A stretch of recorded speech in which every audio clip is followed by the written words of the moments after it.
Welcome, everybody. Welcome, fellow patriots.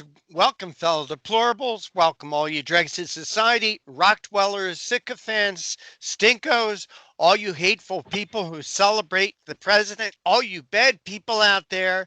That's what they say about you, but you're always welcome here. And this is the Conservative Commandos Radio Show. I'm Rick Trader, coming to you from the studios of the Conservative Commandos Radio Network, and joining me as my co-host is the patriot from the battle-born state, the silver state of Nevada, and that's Sharron Angle. Sharron, welcome back to Conservative Commandos. Thank you, Rick. I'm always out there looking for the alternate story or something that nobody else is covering. And I guess I wanted to start out with protesting because somebody said to me, well, Sharron, you're a Christian. You can't be out there protesting. You can't go down to the Capitol and march on this because, and then they start quoting scripture at you. Romans 13 says, let every person be subject to the governing authorities, for there is no authority except from God, and those that exist have been instituted by God. Therefore, whoever resists the authority resists what God has appointed, and those who resist will incur judgment. The rulers are not a terror to good conduct, but to bad. So would you have no fear of one who is in authority? Then do what is good and you will receive his approval. So here we go. And I said, well, yeah, but, yeah, but. So I get my Bible out then, and I point out that in Exodus, the Hebrew midwives, when the Pharaoh said, kill all those Hebrew babies, the midwives didn't. They just didn't do it. I point out that in Daniel, they were willing to go to the lion's den and also to the fiery furnace because Nebuchadnezzar wanted them to worship other gods than their God, than the one true God. So that was civil disobedience, and they were willing to take the heat for that, literally. I pointed out in the New Testament that in Acts, Peter and John were confronted. They said, you can't talk about that name Jesus in public. But Peter and John said, hey, we must obey God rather than men. So you be the judge of that. So I think that Christians are completely in the right to go ahead and civilly disobey laws that are not good laws, not laws that will harm people. And I guess we're starting to see that we aren't really under a law here. This lockdown is not a law. This is some kind of an edict that our governor has made saying you just can't do things. So in California, they lifted it for a while. This was interesting to me. They lifted their ban on people going to the beach for last weekend. And in the West, we had a beautiful weekend. So several California beaches seemed to be overflowing on Sunday after local authorities lifted some of the quarantine restrictions. Although recommendations that people remain at home confinement are still in force in the state and elsewhere in the U.S., some 40,000 people turned out on Saturday at certain beaches. And as a response to that, Orange County closed their beaches again. So well, Sharron, it's crazy. People want to be out there, Rick. Right. They want this to be over with. And yeah, I think they're getting sick and tired of it. I really do. Sharron, there's nothing better to kill this virus than sunshine, fresh air. Another thing that kills it is humidity, humid air. And gee, am I talking about the beach? When I talk about sunshine, fresh air, and moist air, wow! I think that's a really good place. Well, here's another civil disobedient person. His name is Mayor, and he's a Democrat, Marty Hicks, and he governs a small town of Grants, New Mexico, and he says, the governor is killing us. She's totally killing us, Hicks said. So we have no choice. So right now we are reopening. The state police down here, he said, the mayor, he said, let the state police come down here. The Mhm. mayor said all local businesses in his town of around 9,000 residents could reopen on Monday and instructed his local police force to be ready to prevent the state police from coming to town and issuing any citations for violations of the governor's lockdown orders. And he ended with this little statement. I've told businesses to call 911 if state police show up at their place. We are going to stop Lujan Grisham and her Gestapo, the mayor said. Mhm. Now, this is the funny response. This Democrat governor completely went over her head that they need to reopen that she is killing their town, that he's going to do this civil disobedience in spite of her lockdown orders. Here's what she took exception to compare an elected official making difficult decisions to protect the public health of all New Mexicans to Hitler is disgusting. Well, I wonder if she says that when they talk about Donald Trump. she's more concerned about him saying she's the head of a Gestapo than she is about him saying, Governor, you're killing us. We've got to reopen. We can't stand it any longer. And I'm going to resist to the point of telling my policemen to resist. It's interesting. The fight, though, in that fight, the last little piece that I'll give you on that is that the sheriff, who would be the law enforcement guy that would have to come in here, he says, you know what? Not going to get into it. I'm not going to tell the state police they can't come in. I'm not going to tell the local police they can't fight. I'm just going to stay out of it. Very interesting. Very interesting. So there you go. Civil disobedience right down the line. Well, I see more and more. People are tired of this. They want it over with. I see more and more. When this first started, I remember going out on the roads and the roads were empty. I think it's back to normal. I'm seeing almost as much traffic now as when this started. I don't know where these people are going. They're not going to work. Many of them aren't going to work, but I think people are just getting sick and tired of being confined and they want out. So they'll make excuses to go out. And you know, what are these mayors and these governors going to do, Sharron? Lock us all up? And then they'll have to release us because they'll be afraid we'll get the Chinese flu in prison. So how are they going to enforce this if we all just go back to work? And I think it's time. It's really time that we go back to work. Allow our businesses to reopen. We are creating a depression, Sharron. And as I've said before, took 16 years and a world war for us to get over the last Great Depression. I hope it doesn't take that long and another war to get over this one.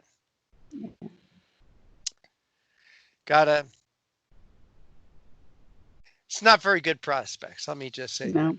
Sharron, let's take our first break and on the other side talk about the guests that we're going to be having on our show today. And this is the Conservative Commandos radio show with Sharron Angle and yours truly, Rick Trader. Today's show, like all our shows, is being brought to you by the First Amendment and protected by the Second. Sharron and I will be right back right after this break.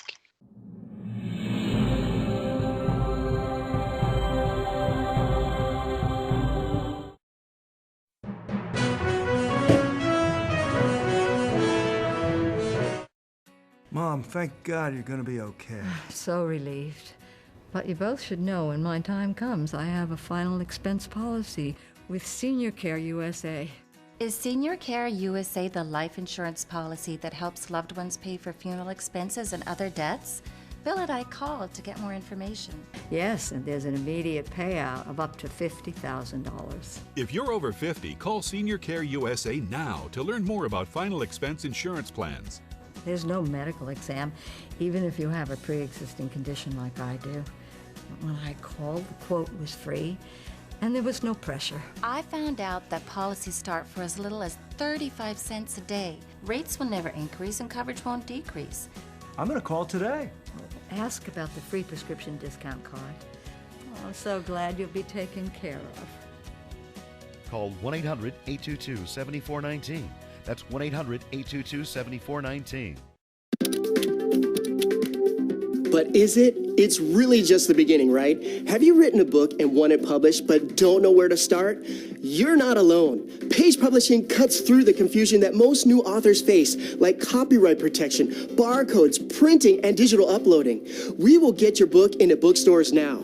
We guide you through the publishing maze and help you distribute and sell your work in hard copy and ebook formats.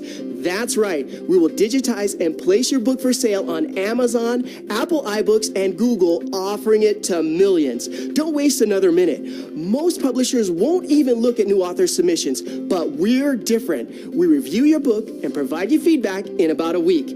If we decide to publish your book, your work ends and ours begins. From copy editing and proofing to typesetting and book cover art, our team gets you into bookstores fast.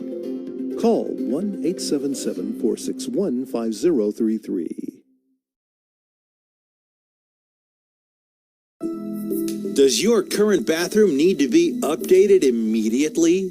Introducing One Day Bath and Shower Remodeling, the complete and hassle-free way to get the new bathroom of your dreams in as little as 1 day and for as little as $199 a month. Yes, the experts at One Day Bath and Shower Remodeling will come to you anywhere in the country and show you all the customized options. Now you can have a brand new bathroom in as little as 1 day. Large or small bathrooms, if you want a new bathtub or shower installed, we can do it in as little as 1 day. And if you call right now, you can save $750 off your remodel. We make it easy by offering you financing as low as $199 per month. So for as little as $199 a month, you can finally have the bathroom of your dreams. Call now to schedule your free in-home consultation. And once again, we want to welcome you back. This is the Conservative Commandos radio show with Sharron Engel and yours truly, Rick Trader. One more time, a reminder for rebroadcasts of our show, check out our website, ccrshow.com, ccrshow.com. And Sharron, before we start talking about the guest, we were talking about civil disobedience just before the break. And I got this email from a gentleman by the name of Mark Jaffe. And Mark was a guest here on Conservative Commandos last week. And got to shut off that alarm. Interestingly, I just got an email from him. Hi, Rick. I hope you'll consider mentioning covering this protest on the show. Thanks again for asking me to come on last week. And it is aerial coverage recommended for the largest Reopen America demonstration, Sacramento, California, state capital. The interest of Friday's Reopen California vehicle demonstration continues to grow. Media outlets are encouraged to provide aerial coverage as available to capture the stream of vehicles in downtown Sacramento from all portions of the state of California. Citizens from across California will be descending upon the state capitol Friday, May 1st, for a massive 12 noon vehicle demonstration as part of the ongoing effort to demand Governor Gavin Newsom reopen California and end the lockout. Just what we're talking about, Sharron. People have had enough. They have. You know, we have some great guests lined up for today.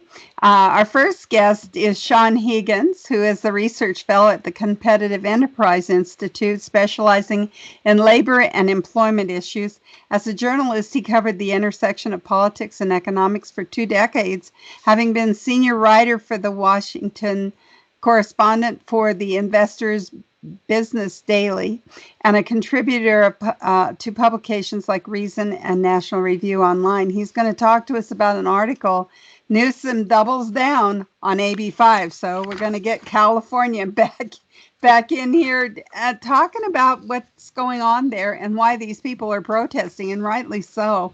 Absolutely. Then we have a longtime friend of the show, Jerome Corsi, who's a New York Best Times best-selling author, an investigative journalist, and political analyst. He's published over 25 books, and he has written a first-hand account of his experience with Mueller's Office of Special Counsel in his book, Silent No More, How I Became a Political Prisoner of Mueller's Witch Hunt.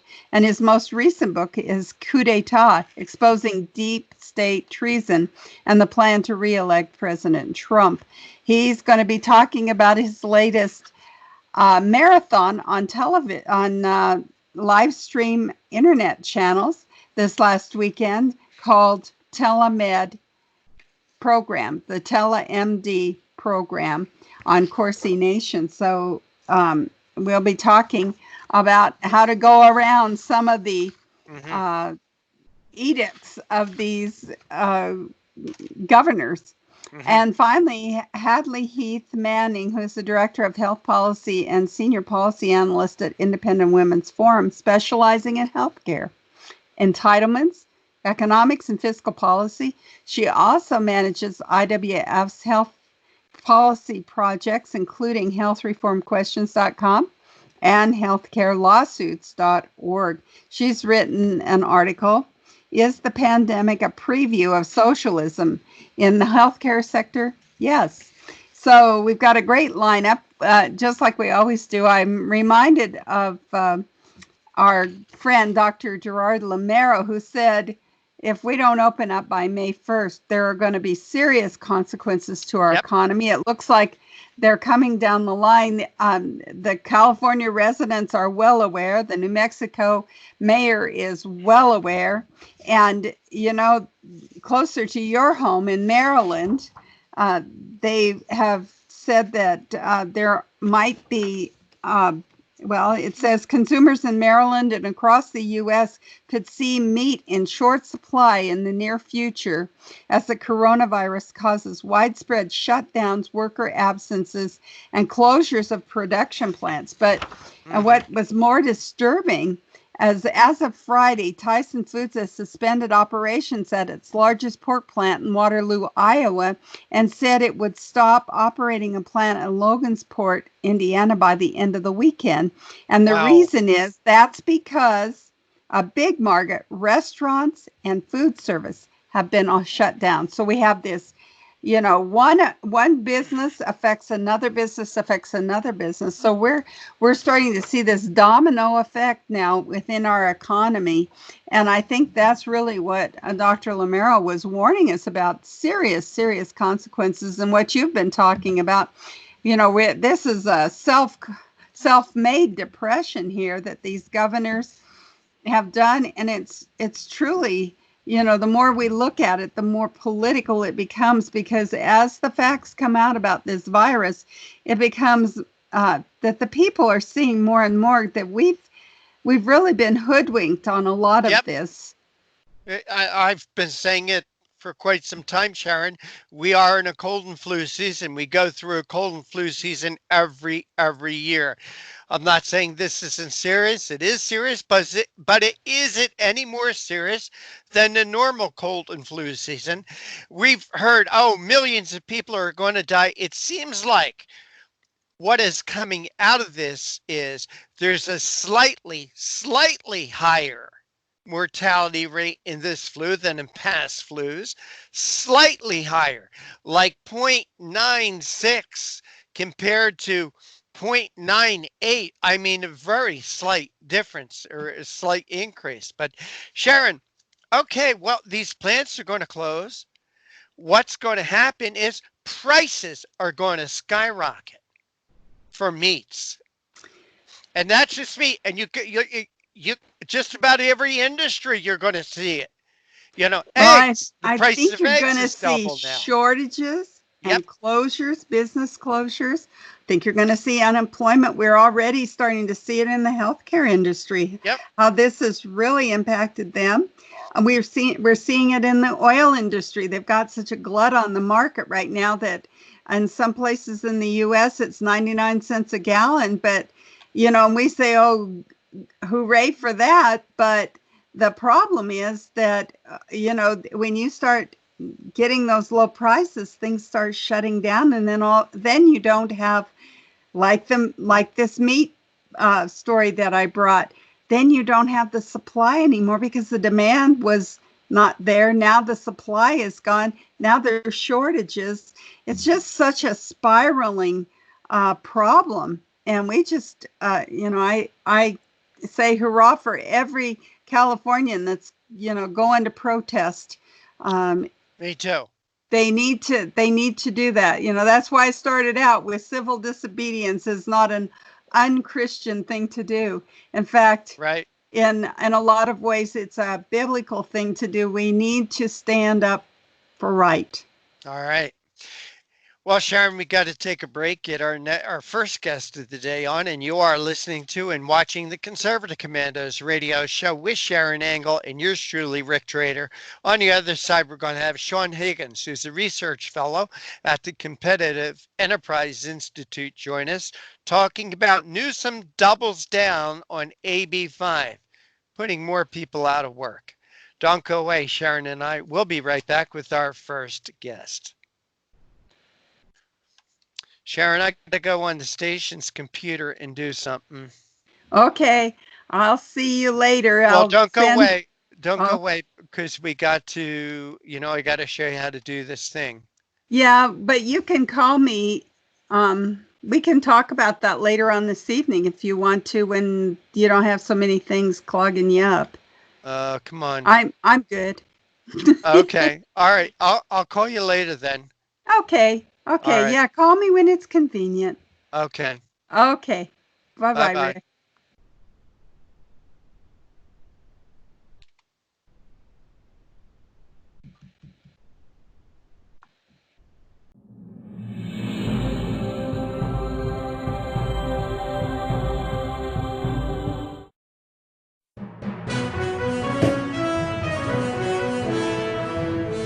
Attention homeowners, do you have a house that's in need of serious repairs? Do you have tenants that never seem to make their monthly payments? How about code violations, past due taxes, or maintenance costs you just can't afford? Then call my friends right now at Quick Cash Offer. They specialize in buying any home, no matter how ugly the situation. Turn that problem property into cash right now. It's just that simple. One call and you can get rid of that home headache forever. They buy the ugliest houses with instant closings, instant cash, and huge savings. Plus, there are no realtor fees, no listing fees, and no repair costs. Just cash in your hands for that painful property. They're buying a few more houses in your neighborhood this month. So take advantage of this cash offer and call Quick Cash Offer now.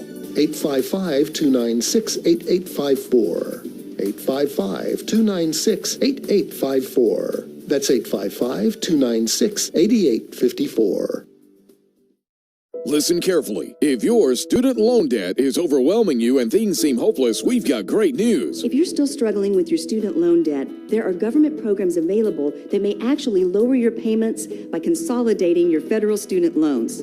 Just call us. We'll review your situation and work with you to consolidate your debt. In many cases, depending on your situation, we can lower your monthly payments in half or more. It doesn't matter how much you owe or how far behind you are. Even if you're in default, call us right now to find out how we can lower your payment in half immediately. You can stop the harassing phone calls and the wage garnishments. All you need to do is pick up the phone and call us right now. We can remove your default status, consolidate your federal student loans, lower your payments, and we can do it today. Stop worrying. This is a real solution that can help. So please call us right now. Call 800-917-8671.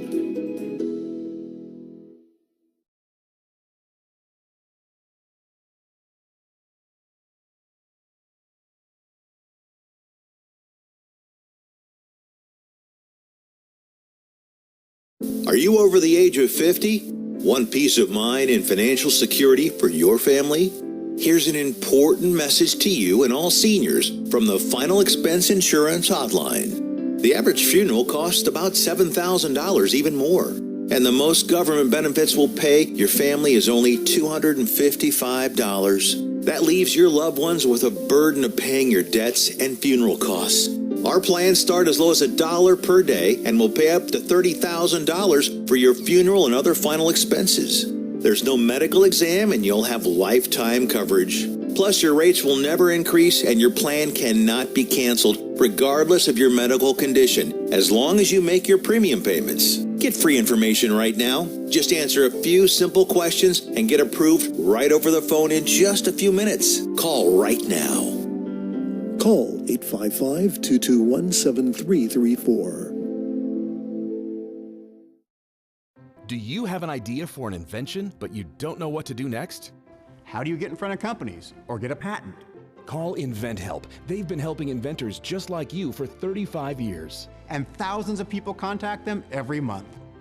With 65 offices, you can meet with an InventHelp representative near you who will keep your idea confidential and explain their invention process step by step. InventHelp has helped over 10,000 inventors get patents. And they offer 3D animations and prototyping services to help demonstrate your idea.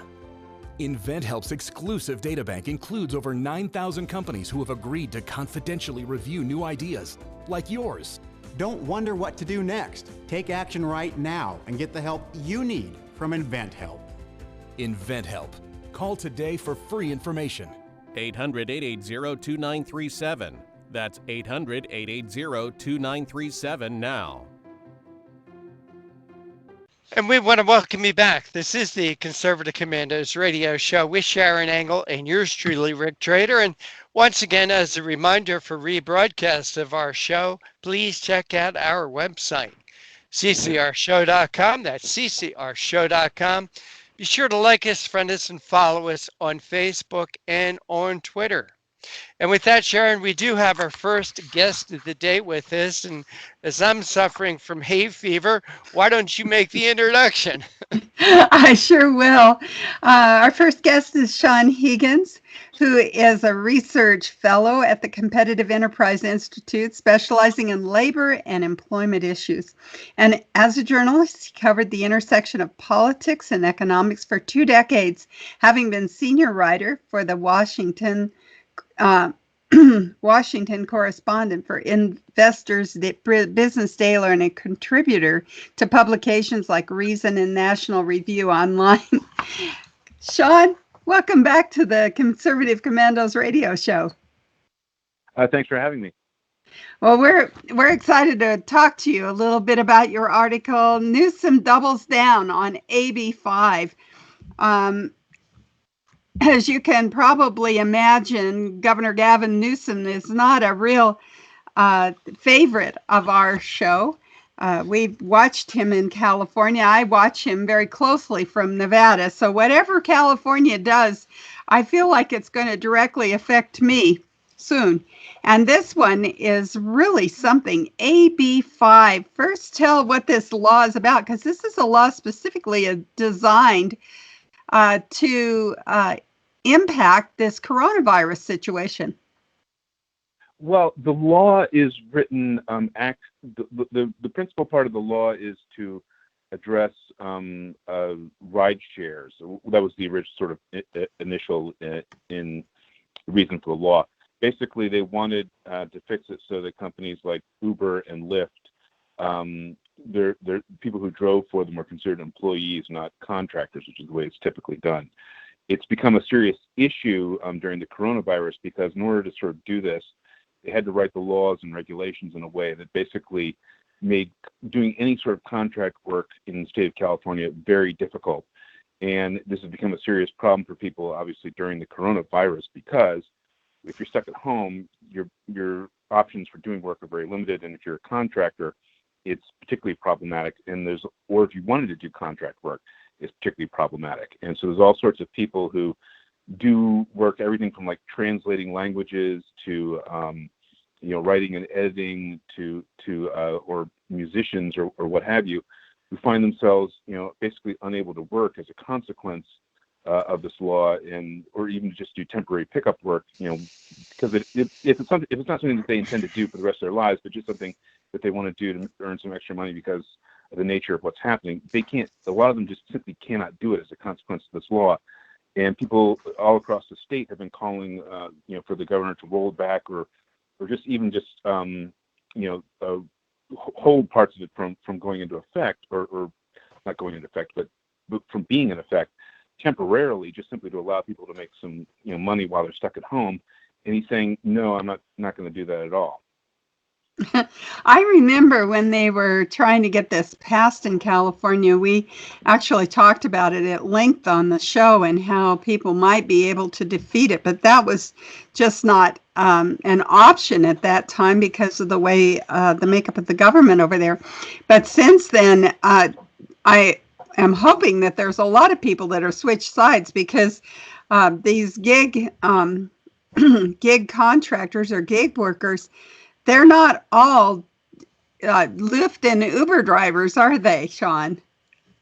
No, in fact, that's only a small portion of them. I mean, there's all sorts of people who do work that is now considered gig work. And the people talk about that. People use the phrase as if it's something that's new.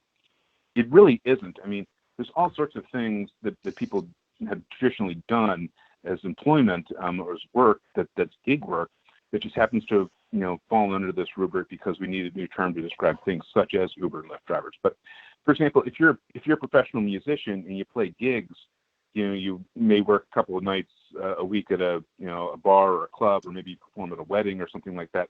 You're a gig worker. I mean, that's why they call them gigs, musical gigs, and that's where the term comes from.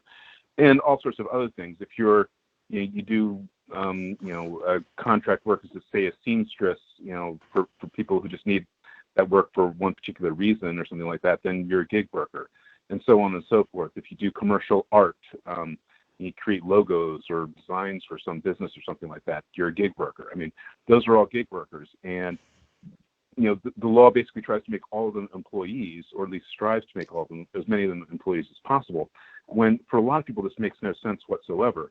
And it was something that I didn't get quite enough attention at the time, because basically people were sort of looking at these companies that were getting criticized for not treating employees well enough, and ignoring all the other sort of jobs and professions that would be impacted by this law. And now more and more people are realizing the impact it's having on these other workers, and they don't. But people like Newsom are still sort of resisting any effort to make a change, to do things different. I mean, even the author of the law is admitting that they made some mistakes on it, and promising to roll back some of the regulations relating to musicians and people in related fields, which should tell you that they made a mistake and they need to rethink it even more fundamentally. But they're just trying to limit the damage by doing that. Well, I'm glad that they're getting some pushback finally, because it seemed like that law was kind of flying through because it didn't apply to them. It was just those guys out there driving Uber and Lyft doesn't apply to me, and now they're finding out exactly who it does apply to. Hollywood is notoriously supportive of this kind of stuff usually. How are they feeling about it? I mean, this really attacks them right in their livelihood, doesn't it? Yeah, it's interesting, because even though Hollywood and the sort of arts field are traditionally and usually filled with a lot of very sort of liberal-minded people, on the other hand, a lot of them do work independently and do gig work, and a lot of them are not happy about this. I mean, there's a lot of people who do independent theater, or just act from one performance to another, or are professional musicians, or other things. I mean, if there ever was a state that had a large active arts community, it's California. And I'm surprised that at the time there wasn't more pushback against this before the law went into effect. But I think, again, a lot of people just didn't realize how much it would apply to them, or at least it wasn't people outside those sort of fields didn't realize how much it would apply to those sort of people. But there has actually been a lot of pushback. I mean, you go on Twitter and some of the other social media, you see all sorts of people who are otherwise, very liberal, saying, please, get us out from underneath this. It's killing us, and it's an interesting sort of situation. Well, I think it kind of speaks to that fellow just before World War II when he said, they came for the National Socialists. I was not one of them, so I did not protest. They came for the communists. I was not a communist, so I did not protest. They came for the Jews, and I wasn't a Jew, so I did not protest. But when they came for me, there was nobody left to protest. And it sounds like, that's exactly what's happened here is that Uber and Lyft drivers were protesting, but everybody said, well, that's not me, so why should we protest? Well, I mean, even a lot of the people who do drive Uber and Lyft, it wasn't necessarily for them. I mean, the issue with those sort of companies is that only a small portion of the people who drive them really sort of work for them sort of professionally full time. Most people for most of the drivers, according to the company, something like 75 to 80% of people who drive for them just do it as a way to earn a few extra bucks, on the weekend or on evenings, and don't view it as a job. So in those cases, they don't necessarily want to be employees either. So, I mean, even the people who sort of directed at, for the most part, probably didn't want it. There was a section of, of people for who do this all sort of around the clock as their main job, who had their own issues and anger with these companies. I know from talking to them. But in those cases, it was primarily just, their argument was, look, they don't pay us. They take too large a portion of our earnings for using this rideshare app. It needs to be smaller. They didn't necessarily want to be employees either. So, this was sold to those sort of people as a way of solving the problem. But I don't even know how many of those people really wanted it. They had issues and concerns with Uber and Lyft, but I don't know this necessarily was what they had in mind. It doesn't sound like it solved any problems, just created a whole bunch more. So talk to us about why Gavin Newsom is so decided that he's not going to change this. This thing went through, he signed it, and that's it. He's not going to even reconsider it or even lift it temporarily. Why is that? Well, I mean, it's not as though the law doesn't have any supporters. It does, and it does address an issue that is of some concern, which is worker misclassification. There's if you're an employee, you do have a lot of protection under federal and most state laws. However, you have to be an employee, and that has certain specific requirements that most contract work doesn't apply to. And there has been a trend, unfortunately, among some employers to sort of take advantage of this and not necessarily pay those people what they work. And there is something of an issue and concern there, and some unions have raised it. But this is the sort of the classic example of like using an elephant gun to try and shoot a fly. It isn't necessarily the right solution, and it has created a lot of problems for other people. And it's not even clear that it's helped the people it's intended to help. We've been talking with our guest, Sean Higgins, who is a research fellow at the Competitive Enterprise Institute, and he's written an article, Newsom doubles down on AB5. We are coming to you from the Conservative Commandos Radio Network studios and around the world on the internet with TalkStream Live, iHeartRadio, TuneIn, NetTalk, America, and AM FM 24/7. We can also be seen on the AUN TV network. I'm Sharron Engel here with my co-host, Rick Trader, and we'll be right back after these messages with our guest, Sean Higgins.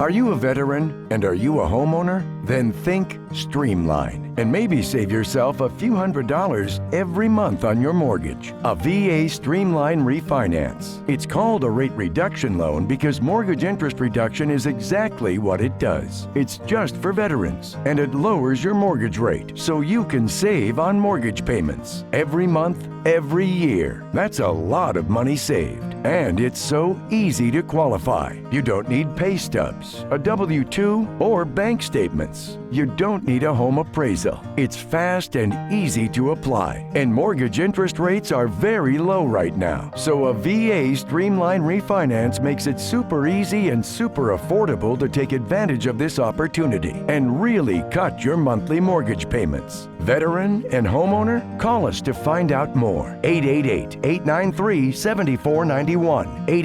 888-893-7491.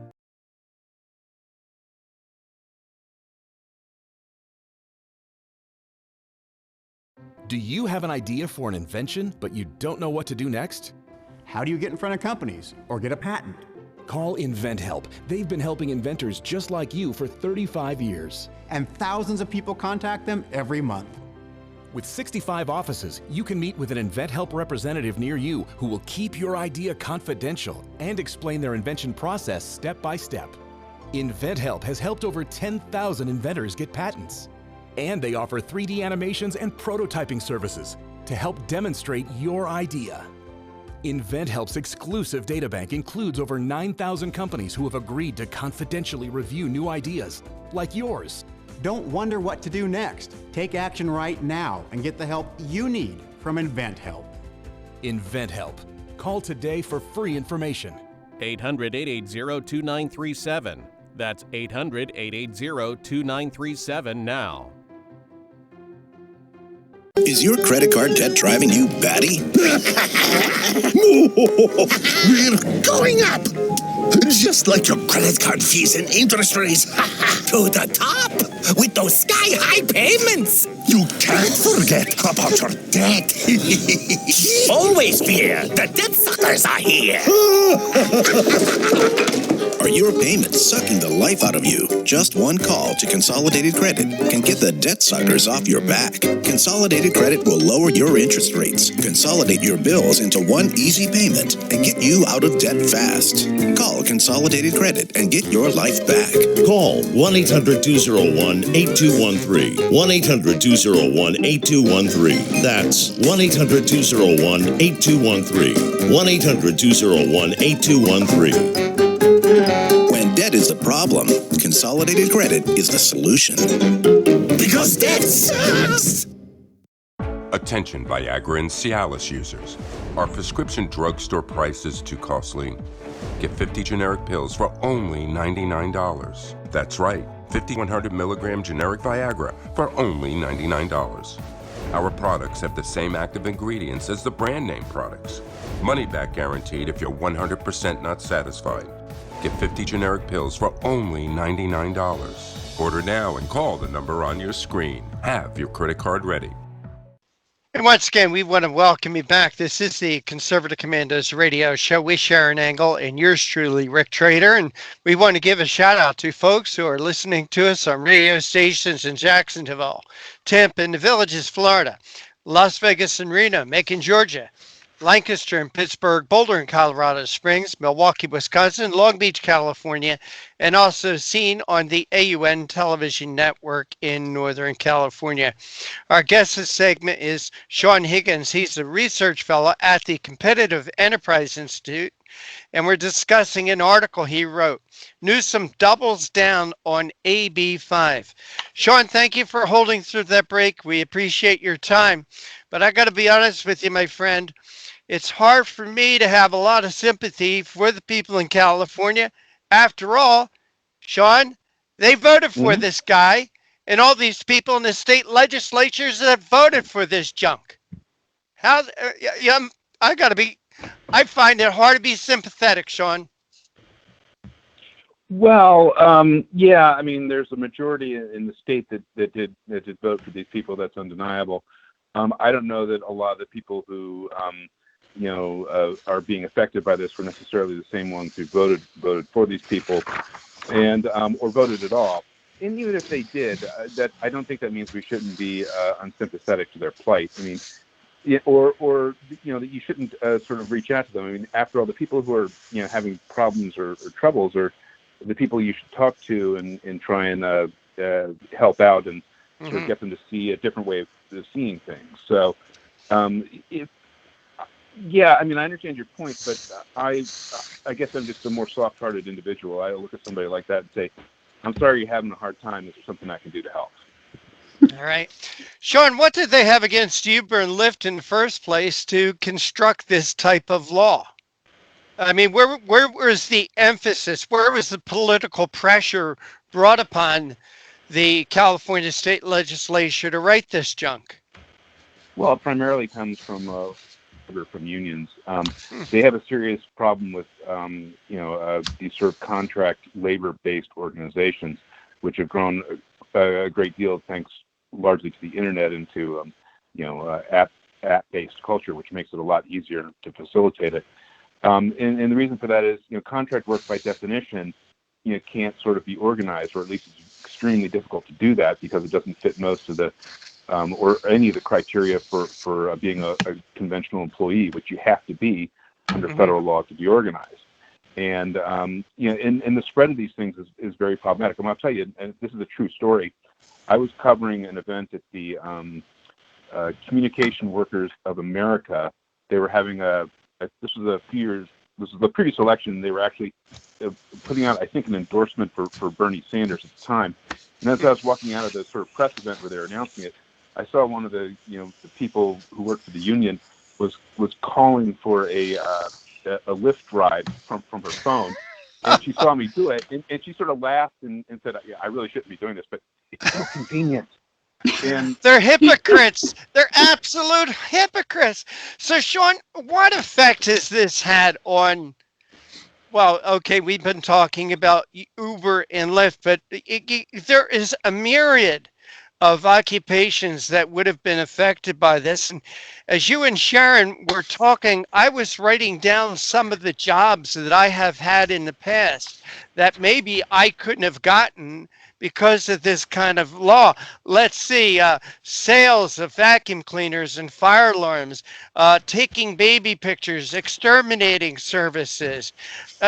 My gosh, Sean, so many times in my life, I have depended upon these quote-unquote gig jobs, which are called videographer, wedding videographer. Sean, so is there an idea of how many businesses have closed because of this law, this AB 5? Well, it's hard. It's one of the things it's hard to tell because technically a sort of gig worker is basically self-employed. So, and a lot of, unless you own your own business, but you're self-employed, you're basically a gig worker in most sort of legal senses. So, it's hard. It's one of the things that's hard to say. Clearly, some businesses that rely on these type of people are going to have a hard time under California. The law only went into effect in January, and we've had, obviously the virus lockdown, so it's hard to sort of pin down a lot of the impacts. I will say I looked at the numbers recently, and California's unemployment rate is about 1 point higher than the rest of the nation. Whether that's directly a result of AB 5 is hard to say. The state is so large, it's going to be an outlier in many regions. But clearly, it hasn't helped reduce it because the intention of the law was to make more people employees, and that clearly hasn't happened. All right. So there's been quite a pushback on that. And in your article, you talk about a Protect app-based drivers and services, a coalition of groups backed by Uber and Lyft, turned 1 million signatures to get a ballot initiative overturning the law. How's that going? Well, they've turned it in. I don't know what the situation is or whether they're actually going to get on the ballot. These things always have a lot of shenanigans attached. There's going to be legal challenges. If somebody didn't dot an I or cross a T somewhere, things could go wrong. Also, in these sort of ballot initiatives, to a large extent, it usually comes down to how it is written on the ballot. Mm-hmm. And there's a history of, if the people in power are in favor of an idea, they'll write it really favorably. If they're against it, they'll write it really unfavorably, or they'll write it in a sort of confusing way where somebody will vote for it thinking they're voting yes, when actually they're voting the opposite way. So, and if it's even going to be on the ballot, it's not clear yet, and what the language is going to be is not going to be clear yet. But, having said that, there is, you can tell from looking at, social media, there is at least a significant number of people who are paying attention to this and do want it, and will probably be able to sort of, ferret out any shenanigans. So we'll see. But it's going to be a little while before we figure out where that stands. Obviously, a lot of government services are in limbo at the moment, and this is ballot initiatives for the fall are probably not something that is considered as crucial as other things. So we'll see. But so I don't have an update on that. I know it's been done. Yeah. I know they sent in the signatures that would do it. We'll see. Sean, any sense of the under the table or the under the table economy? Are people are people likely to continue to have some of these gig jobs, but just do it under the table more than above the table? That's certainly likely. I mean, it's one of those things that by definition is hard to gauge. Certainly, we're probably going to see a lot more cash-based transactions as a consequence of this, because that's harder to track and harder to for somebody to get in trouble with. But it's always hard to get a firm fix on those things. Certainly, though, you expect it, and a lot of these sort of stuff will be done this way, just to simply circumvent that. That's always been the history of these things. If you take something that people have been doing a long time and you suddenly make it, either illegal or just difficult to do for some reason, people will continue to do it, and they'll just find some passive way to resist the law. That's always been the history of these things. Sean, in your article, you talk about a lady. I'm not going to try to butcher her name, but her last name is Santana. She's an interpreter. She's actually started a GoFundMe campaign. Good for her to try to do something to put food on her table. But I think, what's the alternative for a lot of these people? Maybe welfare, food stamps, more government programs, more government handouts, because they can't make money, increase crime. I hope that doesn't happen. I mean, obviously, things will get, hopefully, whenever this virus passes, people will start to be able to get back to more regular work, and they won't have the same sort of issue. But even before that, these people were having some of these problems. I mean, a lot of companies simply won't do business, even with people sort of online if they're located in California, as a consequence of this, because it creates legal problems for them. So yeah, I mean, a lot of people, like the woman you mentioned, and I'm afraid to pronounce her name also for the same reason, but Miss Santana, right? Because they're literally legally prevented from working in some of their professional fields, and this woman is a translator, and in a state as multicultural as California, there's a lot of work to be had doing that, and it's all basically contract work. Right. You work for one place, or like a business that needs something translated or something like that, or is trying to do a trade deal or what have you. They need these types of people, and that's just going to happen. And she was not considered when the law was written, and she'll have to wait in line when and if they finish fixing the law for musicians, to get around to people like her, and then all the other people down the list who also need the stuff to be addressed. So yeah, Sean, I think it could be fixed. I think the remedy is you get rid of this thing. It's bad. It's just bad legislation. So you just get rid of it. And Sean, is it safe to say that maybe the expression in California will start to be the last taxpayer out? Please shut off the lights on the way. I don't know. I don't know if we'll take the last. I don't know if we'll take the last one, but certainly if enough business leaves the state, you won't have to lose all of them, but you start losing enough of them, the legislature will take notice of this. Well, let's hope so. Let's hope so. And I think I hope the voters are taking notice to it also. Sean Higgins. I think some of them are. Good. Sean Higgins, Competitive Enterprise Institute, we want to thank you so much for joining us here on Conservative Commandos. Please tell our audience how they can follow what you do and read your articles. Well, you can find me on the Competitive Enterprise's own website, which is simply cei.org. You'll find my stuff there, and by all the other people at our think tank, which has a lot of brilliant people who analyze all sorts of different issues, not just these, from a free market perspective. So I urge you to click on it and just find out more. We've got we talk about public policy a lot, so it's for kind of policy nerds, but I think we do a pretty good job of it. Oh, I think you guys do a great job. Love having you. Love having the folks from CEI on the show. Sean Higgins, take care and God bless. Thank you. And you are listening to and watching the conservative. I just got into a kitty fight. My kitty wants to come right in front of the screen. You are listening to and watching the Conservative Commandos radio show with yours truly, Rick Trader and Sharron Engel. Don't go away. Sharron and I will be back right after this break.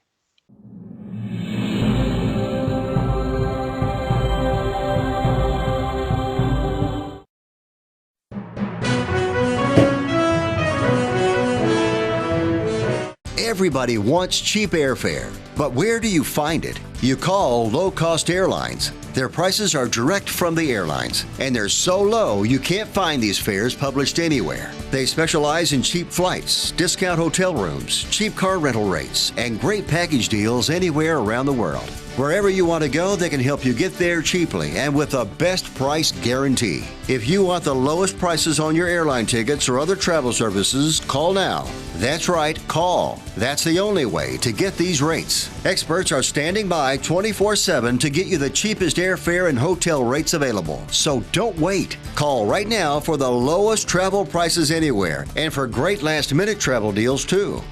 Call 888-431-0562. That's 888-431-0562.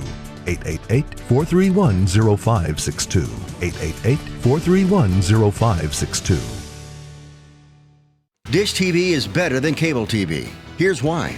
Dish has the nation's lowest TV price, along with an award-winning DVR that can skip commercials, record 8 shows at once, and get access to thousands of movies at your fingertips. Cable simply can't even compare. So the smart choice is to cut the cable and get Dish. Plus, you get all these great TV features, free HD DVR upgrade, free installation, and free movie channels. Say goodbye to cable and get more with Dish TV. 877-290-7764, 877-290-7764. As an added bonus, you can switch to Dish now and receive a $50 Visa gift card. So call now and get Dish TV. Call 877-290-7764, 877-290-7764. That's 877-290-7764. Limited time offer, 24-month commitment and credit qualification required. Cancellation fee, monthly equipment fees, and other restrictions apply. Promotion can change at any time. Friend, do you remember when it felt good to withdraw your cash from the bank to expand a business, go on vacation, or buy a new car? Well, today, withdrawing your own cash has become a very risky business, according to The Secret War, a shocking new research report. I just read it. And folks, I was amazed to learn why banks are now required to spy on us for the government and then report any suspicious or unusual behavior. I suggest you get The Secret War free. Just call the number on the screen, no charge, from the folks at Swiss America, and get this. Did you know simply spending cash today may be enough to have you branded as a potential criminal? That's right. The new war on cash is really a war against all freedom-loving Americans. The Secret War is yours free, so call the number on the screen and you can tell them Pat Boone gave you the number. And once again, we want to welcome you back. This is the Conservative Commandos radio show with Sharron Engel and yours truly, Rick Trader. And once again, for a rebroadcast of our show, be it our TV show or a radio show, check out our website, ccrshow.com. That's ccrshow.com. And Sharron, we do have our next guest with us, and the honor of that introduction is yours. It is an honor and a privilege for me to introduce Jerome Corsi, a New York Times best-selling author, investigative journalist, and political analyst. Since 2004, Dr. Corsi has published over 25 books. 7 of them were on the New York Times bestsellers list, including 2 #1 New York Times bestsellers. He has written a first-hand account of his experience with the Mueller Office of Special Counsel in his book, Silent No More, How I Became a Political Prisoner of Mueller's Witch Hunt. And his most recent book is Coup d'etat, Exposing Deep State Treason and the Plan to Re-elect President Trump. These are now available on audiobook and also in ebook formats as well. Dr. Corsi, welcome back to the Conservative Commandos radio show. Well, Sharron and Rick, it's great to be back with you. Thank you very much. Now, you've done something kind of fun during this lockdown time over the past weekend, and that was a marathon. But it was not just any old marathon. It's an interesting marathon to me. And I'll just tell you right up front, it's because my governor has said he doesn't care if we get coronavirus. We're not going to get hydroxychloroquine. That's it. He's banned it from the state, and he's stockpiled it in our prison where there's not one COVID-19 case, but that's beside the point. I want to talk first about your marathon. I want you to tell everybody about how it went, who was there, just kind of what it was for. Well, we started on Saturday. We did, I think, 4 hours on Saturday, and we did 5 hours on Sunday. The marathon, this is all on my TeleMD page. We created a TeleMD page to get you interviews with doctors who are favorably disposed with hydroxychloroquine and get it to you even in states where the states are blocking it, because we'll explain how it works, but it's all a legal way to do it. I wanted to have these hours, and we had great interviews with physicians to bring physicians on CorsiNation.com and have them explain what the COVID crisis was really all about.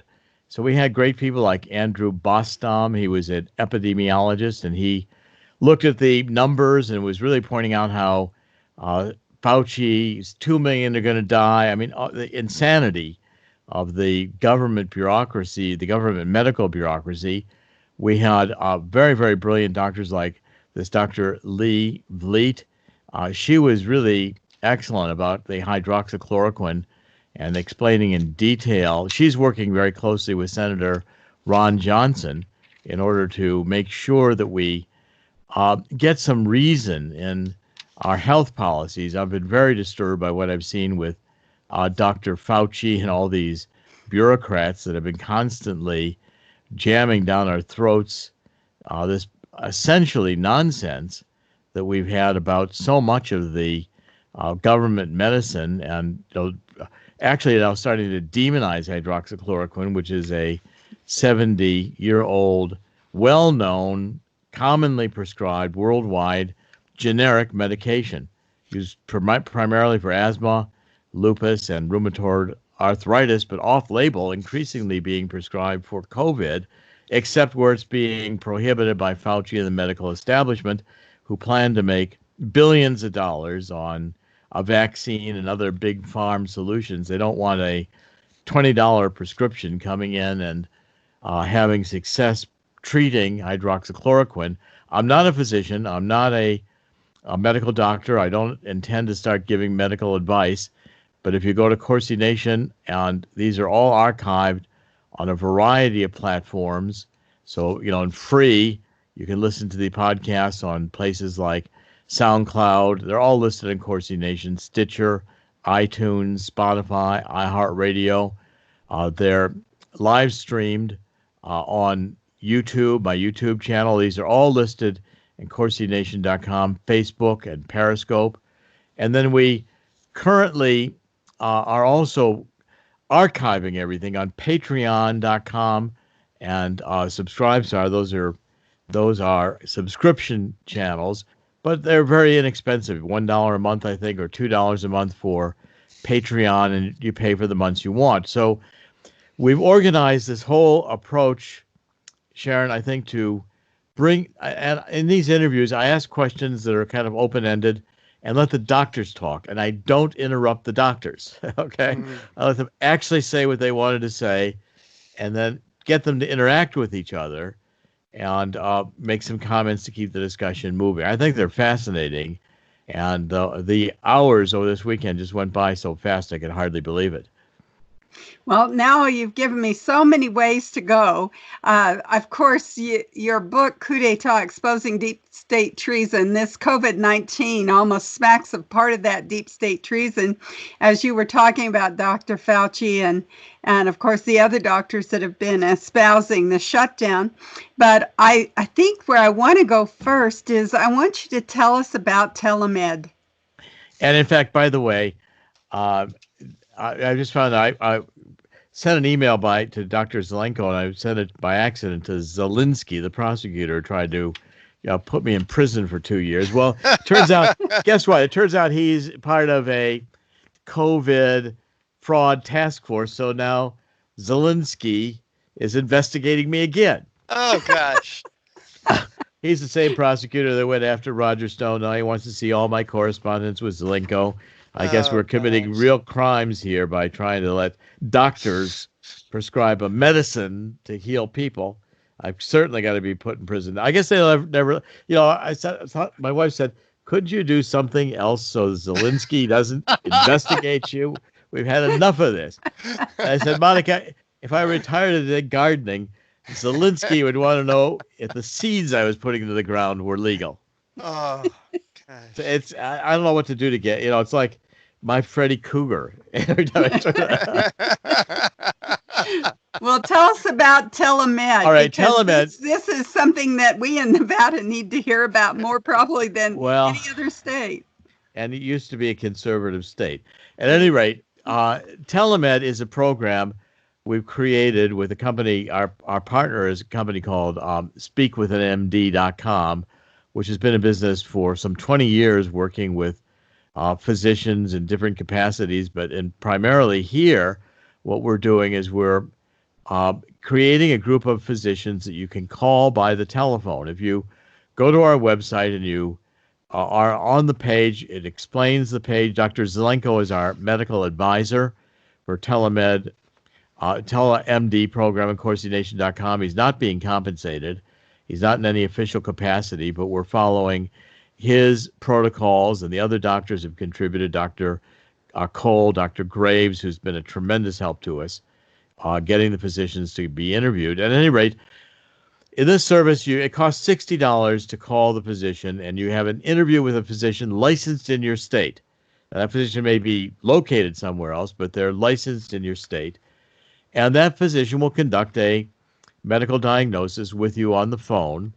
And if they decide, on any medical condition you want, but for COVID, if they decide that prescribing hydroxychloroquine meets your needs, and they'll interview you about your medical history to make sure there's no contraindication.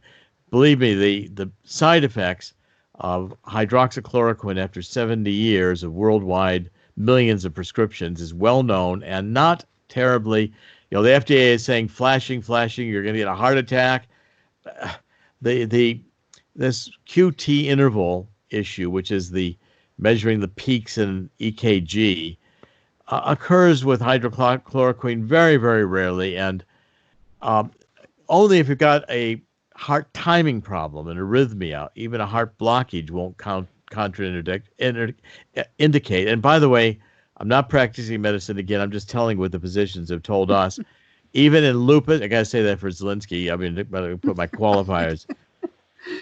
So at any rate, the point is that even a lupus or rheumatoid arthritis, the normal treatment, which is chronic, hydroxychloroquine for years daily, there's no requirement first to do an EKG because it's not considered to cause these heart problems. And the FDA put out last Friday this warning only for hydroxychloroquine with COVID, not for hydroxychloroquine for lupus or malaria or rheumatoid arthritis. It's so obviously political. At any rate, if the doctor, I get carried away on this, and I'm sorry, I apologize. The doctors, they decide to prescribe hydroxychloroquine.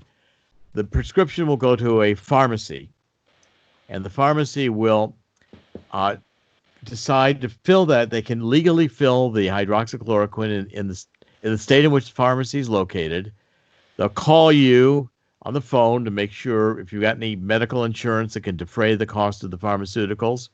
A doctor could recommend hydroxychloroquine, erythromycin, the antibiotic. If you've got COVID-19, they can recommend hydroxychloroquine and zinc to be preventative, prophylactic. Maybe you're a healthcare worker or a grocery store worker, or you're worried about getting COVID yourself because somebody in the family has it. Any prevention issue that is a serious one. The doctor can give you hydroxychloroquine. The pharmacy can prescribe it, fill it, and get ready to send it to you by express so you get it in 24 hours, even in Nevada. And it's totally legal because we're not asking a doctor in Nevada to do something that would violate what the governor said, or a pharmacy to violate the Nevada board to do hydroxychloroquine. You know, this is not a drug that is unknown. I mean, it's widely known, and all we're doing is an off-label use of the prescription. The doctors know that hydroxychloroquine is an FDA-approved drug, and it's recommended in the treatment of these diseases, malaria, lupus, rheumatoid arthritis, but it's available for the doctor to say, I think it might work for you here, and I'm going to prescribe it. And well, it sounds like this is an ongoing thing, too, beyond the epidemic that we're facing, or the pandemic that we're facing right now. It's something that we might want to do as consumers of medical health and healthcare. We might want to be able to shop a little bit outside our state, find better, maybe even just second opinions, because sometimes those are not regarded very well in the medical community. But we got to take a break. And we are coming to you from the Conservative Commandos Radio Network studios and around the world on the internet with TalkStream Live, iHeartRadio, TuneIn, Net Talk America, and AM FM 24/7. You can also view us on the AUN TV network in Northern California. I'm Sharron Angle. I'm here with my co-host, Rick Trader. We've been talking with our guest, Jerome Corsi, who is a New York Times best-selling author, an investigative journalist, and a political analyst. And we'll be right back after these messages.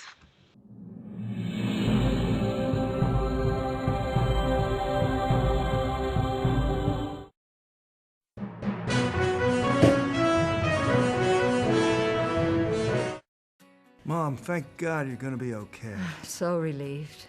But you both should know when my time comes, I have a final expense policy with Senior Care USA. Is Senior Care USA the life insurance policy that helps loved ones pay for funeral expenses and other debts?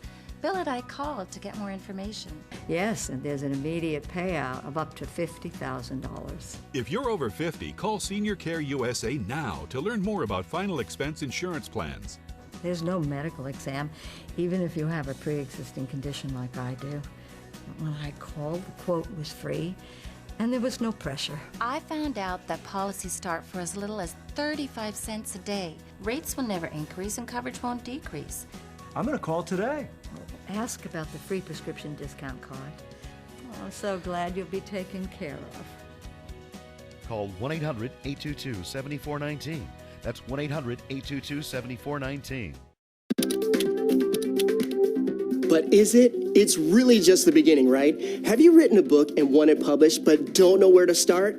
You're not alone. Page publishing cuts through the confusion that most new authors face, like copyright protection, barcodes, printing, and digital uploading. We will get your book into bookstores now. We guide you through the publishing maze and help you distribute and sell your work in hard copy and ebook formats. That's right. We will digitize and place your book for sale on Amazon, Apple iBooks, and Google, offering it to millions. Don't waste another minute. Most publishers won't even look at new author submissions, but we're different. We review your book and provide you feedback in about a week. If we decide to publish your book, your work ends and ours begins. From copy editing and proofing to typesetting and book cover art, our team gets you into bookstores fast. Call 1-877-461-5033.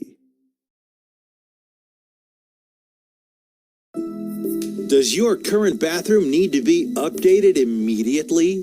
Introducing one-day bath and shower remodeling. The complete and hassle-free way to get the new bathroom of your dreams in as little as 1 day. And for as little as $199 a month. Yes, the experts at One Day Bath and Shower Remodeling will come to you anywhere in the country and show you all the customized options. Now you can have a brand new bathroom in as little as 1 day. Large or small bathrooms, if you want a new bathtub or shower installed, we can do it in as little as 1 day. And if you call right now, you can save $750 off your remodel.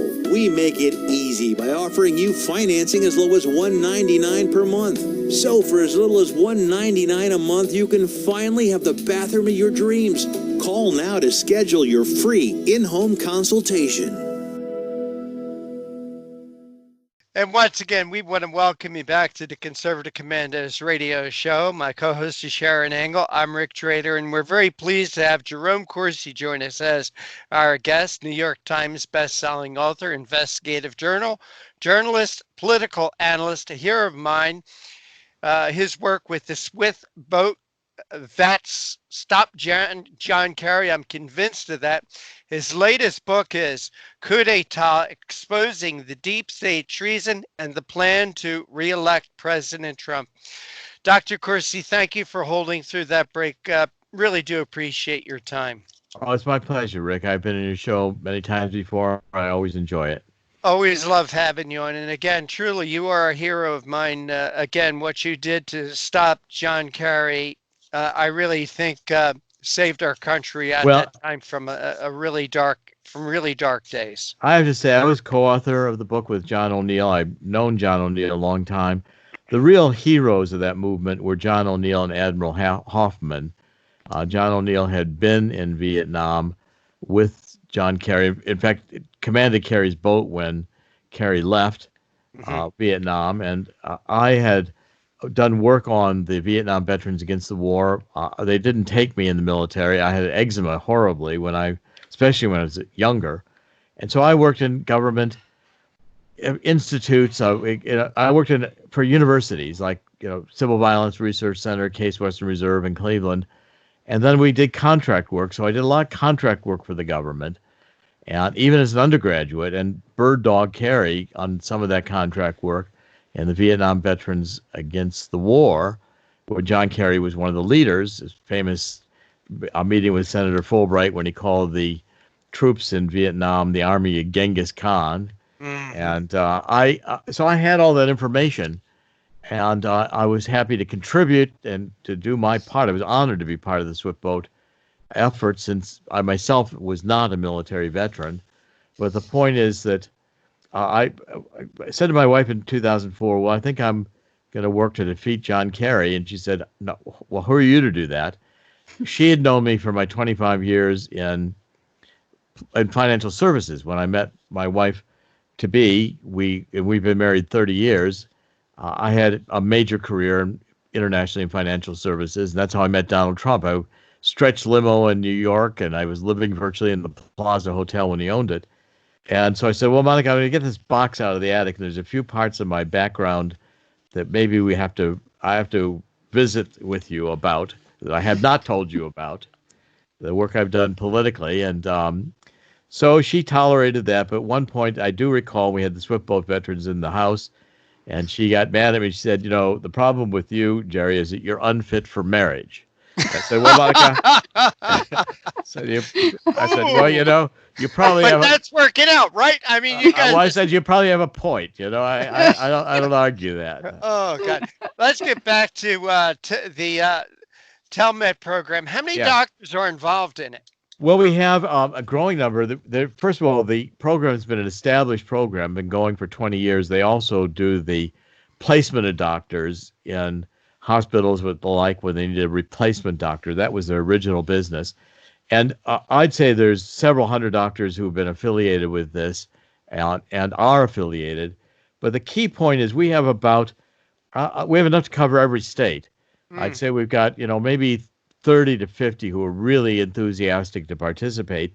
And now what's happening is that the doctors themselves have come to us and said, we want in our own practice to be able to do the telemed. And I said, well, okay, why? I said, well, we may be in a state where we have difficulty getting hydroxychloroquine written at a pharmacy. We may want to be able to use this service to go to work with the hospital personnel who are exposed to COVID, or the fire and police. We may want to work with grocery store workers, or expand, because through the telemed system, the practicing MD has a way to cope with this disease today know they can get the meds, know the person can get the meds, and even if they have to pay fully for the meds and they have to pay for the delivery, which the person does, it's designed to come out under $200, under $200 for the whole service. Yes. Dr. Corsi, 12 years ago, 13 years ago, I got a flu shot. And a week later, I could not raise my arm above my shoulder. Right. And I had this condition for over 2 years.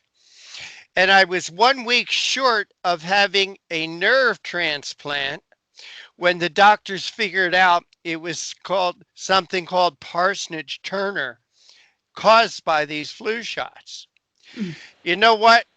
I haven't had a flu shot since then, and I'm not telling people not to get them, but there are, from what I have experienced and what a lot of other people have experienced, there's risk in them also. Well, but this drug, this HCQ, has, some people are claiming it saved their lives. And I think that people should have a right to try something like that when they're sick. My God, I can't get a flu shot, but let me tell you something. If I was to get the flu, I would be right on your site calling one of these doctors. How many states are banning the use of HCQ? It's increasing because what's happening is the FDA. Well, this FDA put out. FDA put out this advisory as a big chilling effect. Doctors say, if I start prescribing HCQ, I'm going to be called before my board. A pharmacist says, I'm not going to do it because I'll get my license pulled. And you could lose all the years of training, all the work and money you put into being a professional but because Fauci wants to demonize the 70-year-old prescription.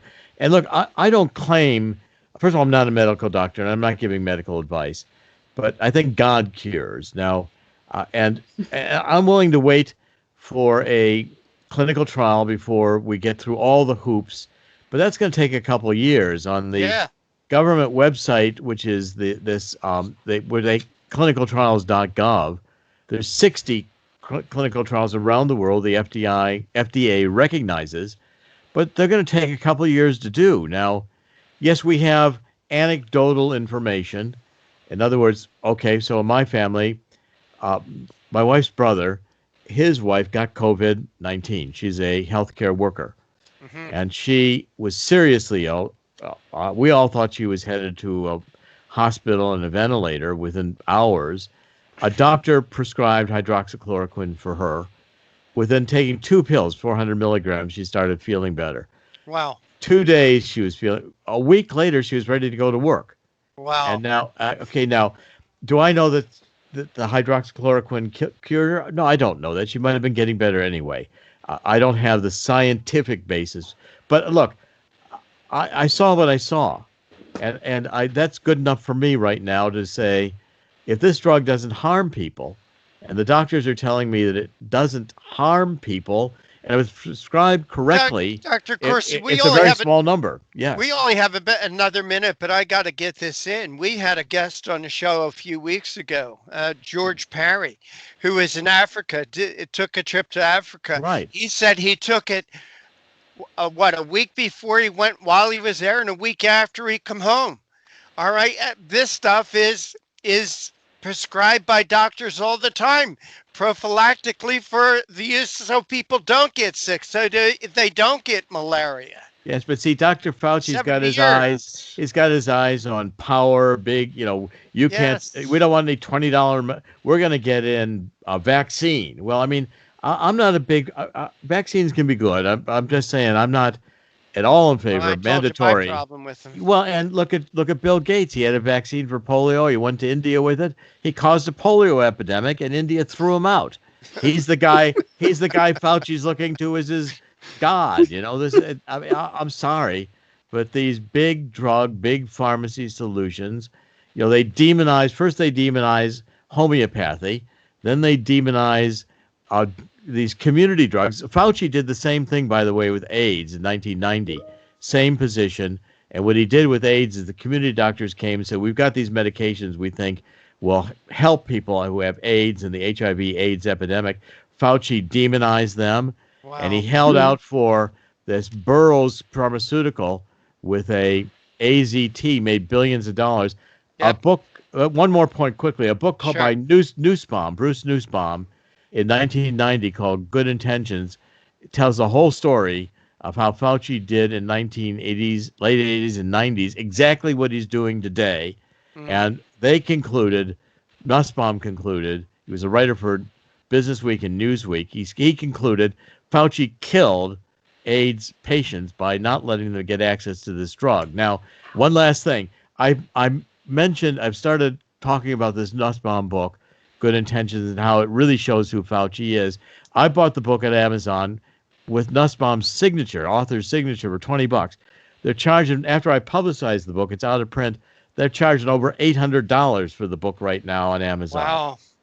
Dr. So Jerome, I guess Corsi, you think people are listening to this? I think millions of people are getting the message. well, I can't wait to hear Donald Trump come out there and say to Fauci, "You're fired." But you know, that's just, then they'll say Donald Trump was not listening to the doctors and he killed all the. They're going to kill 2 million people if you don't lock down the country. Fauci said. With a model Dr. that Jerome didn't work. Corsi, we got to run, but before we do, please tell our audience how they can keep track of what you are doing, get your books, find out more about the TeleMed program. Well, it's all CorsiNation.com is I'm founder and this is my home right now. I'm publishing articles on it. It has a lot of information on it. My books, people do donate on the site. I'm very appreciative. All the free places where you can listen to the podcast. We do daily podcasts. It's got a lot of information. TeleMed page will tell you exactly how to get into this program. It's simple. And at the bottom, it says contact in the lower right-hand corner. Those emails get to us. And anybody who's got a problem with TeleMed, we follow up on it and solve the problem. If they're not satisfied, we refund their money. I'm not interested in keeping anybody's money who wasn't happy. Dr. Jerome Corsi, again, we want to thank you so much for joining us. Take care, God bless, and stay healthy, sir. God bless to both of you. And I say always, in the end, God always wins. And I'm confident we fight with God. That'll happen again here. God bless. Amen to that. And you are listening to and watching the Conservative Commandos radio show with Sharron Angle. Yours truly, Rick Trader. Don't go away. We'll be right back with our next guest right after this break.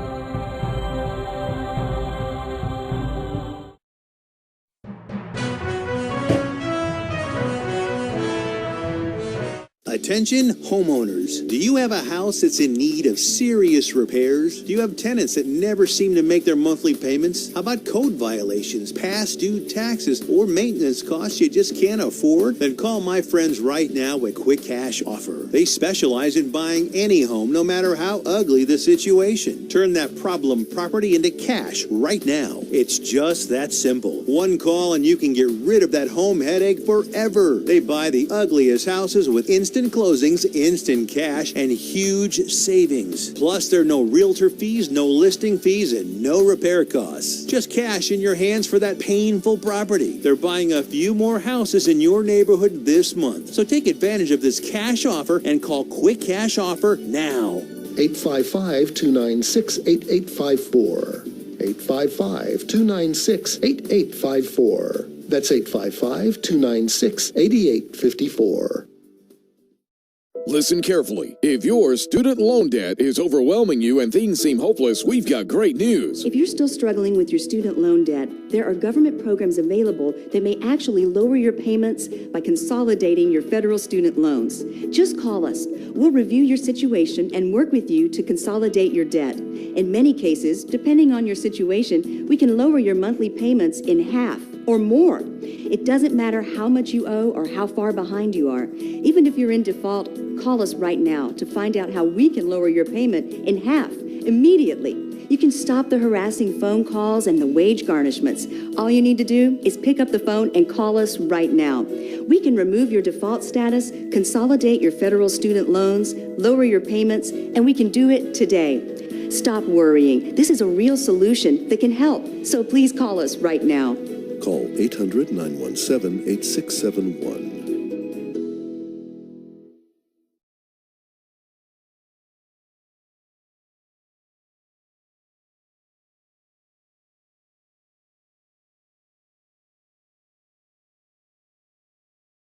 Are you over the age of 50? Want peace of mind and financial security for your family?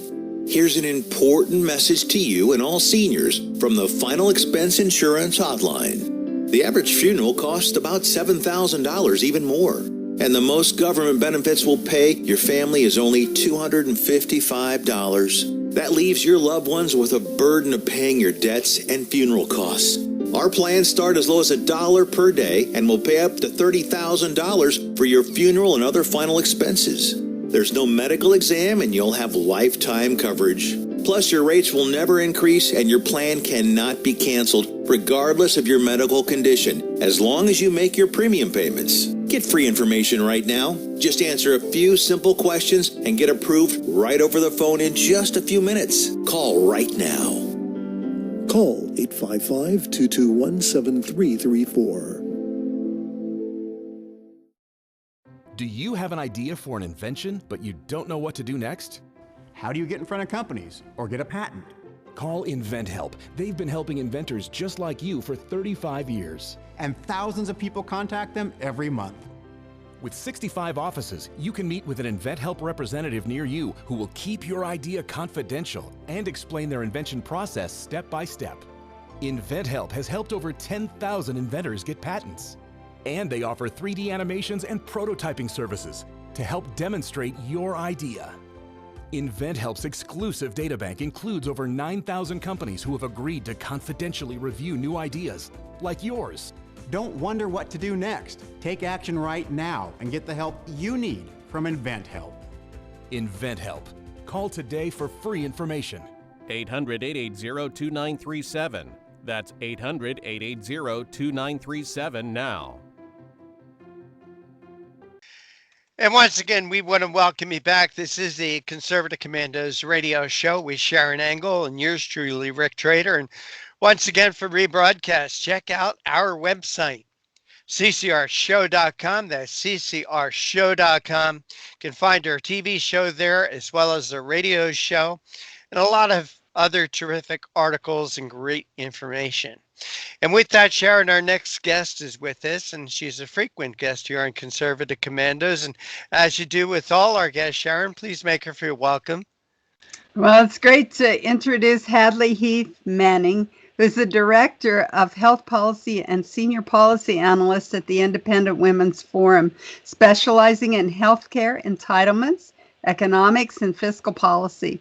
She also manages IWF's health policy projects, including healthreformquestions.com and healthcarelawsuits.org. Hadley, welcome back to the Conservative Commandos radio show. Always great to be with you. Thank you. Well, very excited to talk to you about your article, Is the Pandemic a Preview to Socialism in the Healthcare Sector? Yes.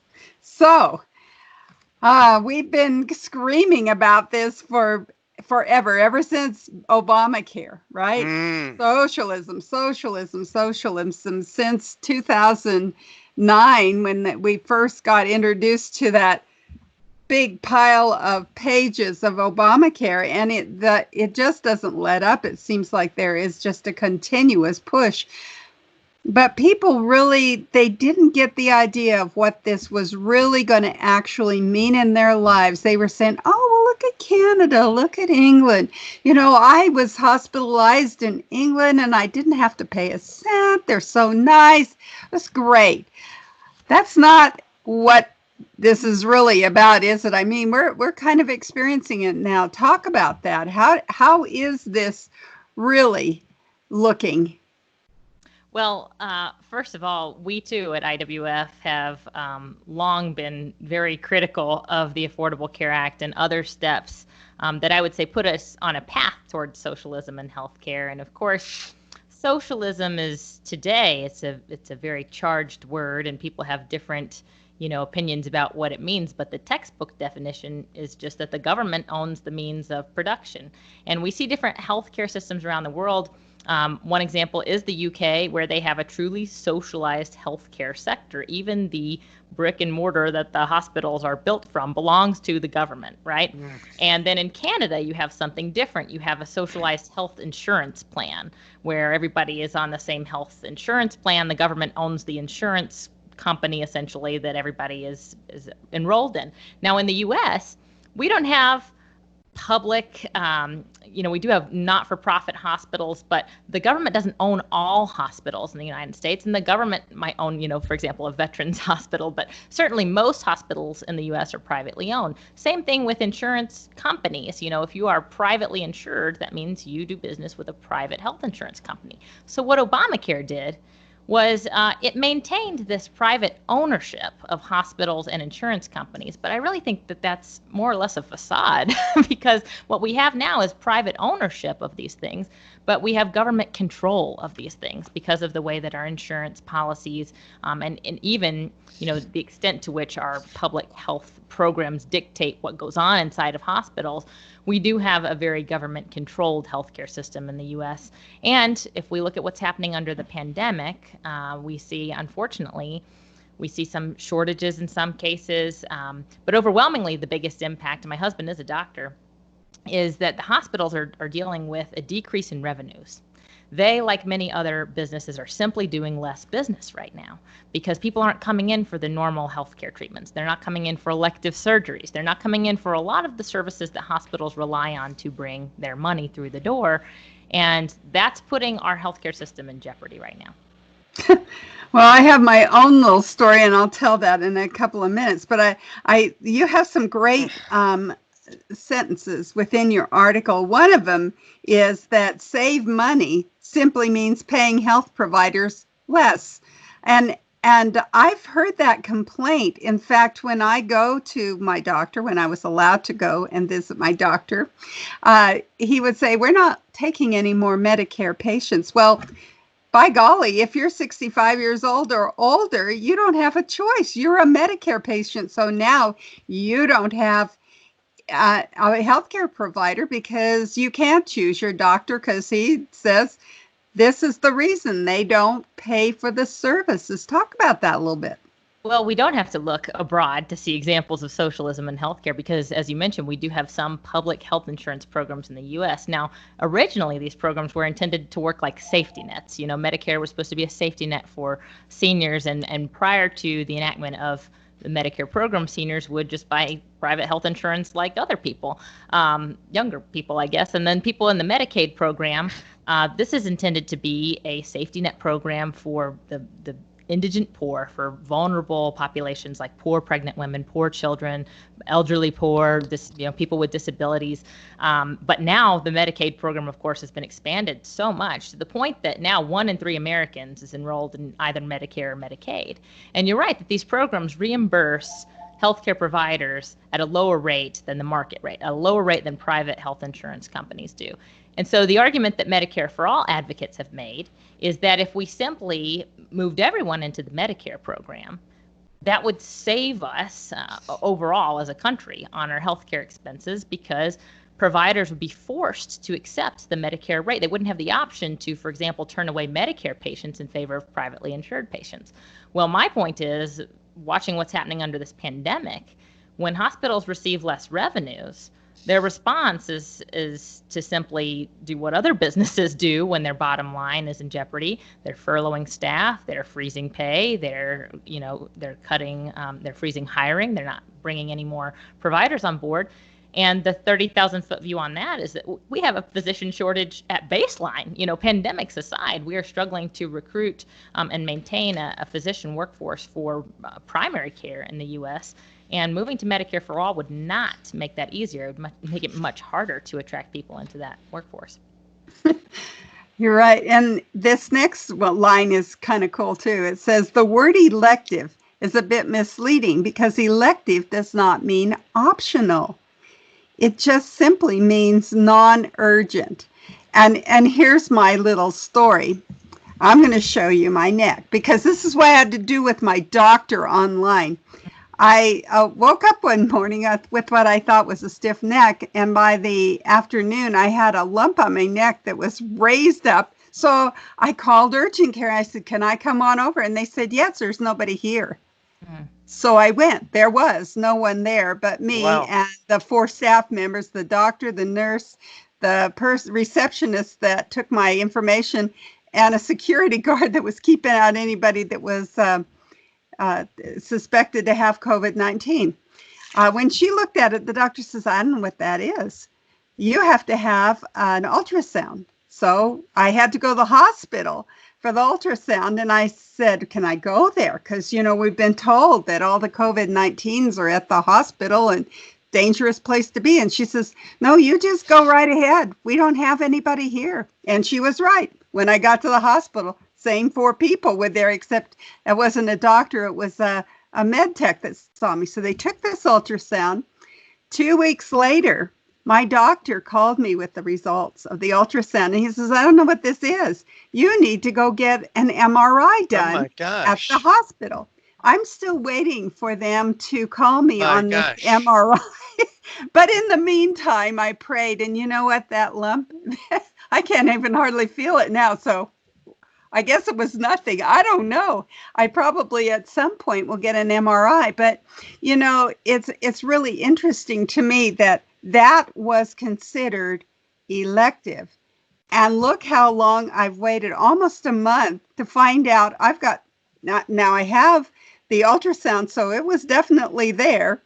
And, I have witnesses. I took pictures of my doctor saw me. So it was definitely there. But it's stuff like that is going unchecked in lots of times. So talk about what happens with socialism is, if this had been something that was fast growing, I mean, it just came up fast growing, could have killed me.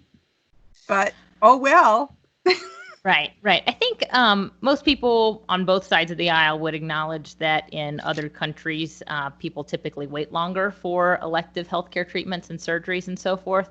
But I think what many people miss is the fact that this means this equates to a lot of suffering on behalf of the people who are doing the waiting. And in some cases, what happens is people wait so long that the service is never delivered because the patient dies. And this certainly is what happens with very elderly patients. Now, it saves the healthcare system money. One way to save money is to provide less services, right? But in the United States, we have been very fortunate so far. And I think it's, we haven't always considered it a luxury to have immediate access to the healthcare services and treatments that we need. I think COVID-19 is changing that. And in a little bit, we're waking up to the fact that, it might not always be this way. The reality is, in the rest of the world, it's never this way that you can just walk in and get a next day appointment. That's exceedingly rare. We're exceedingly fortunate, and it's not just good fortune, but it's a product of our private healthcare system. Now, our healthcare system certainly could use improving. I would love to see more freedom in the healthcare sector. Again, it's not government owned, but it is government controlled. I would like to get to a place where it's neither government owned nor government controlled, and we can work towards that. We can work towards greater transparency and competition and having more of a real marketplace for healthcare and health insurance. But in the meantime, I think this pandemic's making us appreciate how good we have it in normal times. I couldn't say that more. You just said it so well. We have to take a break now. We are coming to you from the Conservative Commandos Radio Network studios and around the world on the internet with TalkStream Live, iHeartRadio, TuneIn, Net Talk America, and AM/FM 24/7. Now you can watch us on the AUN TV network in Northern California. I'm Sharron Engel here with my co-host, Rick Trader. We've been talking with our guest, Hadley Heath Manning, who is the Director of Health Policy and a Senior Policy Analyst at Independent Women's Forum. She's written an article, Is the Pandemic a Preview to Socialism in the Healthcare Sector? Yes. And we'll be right back after these messages.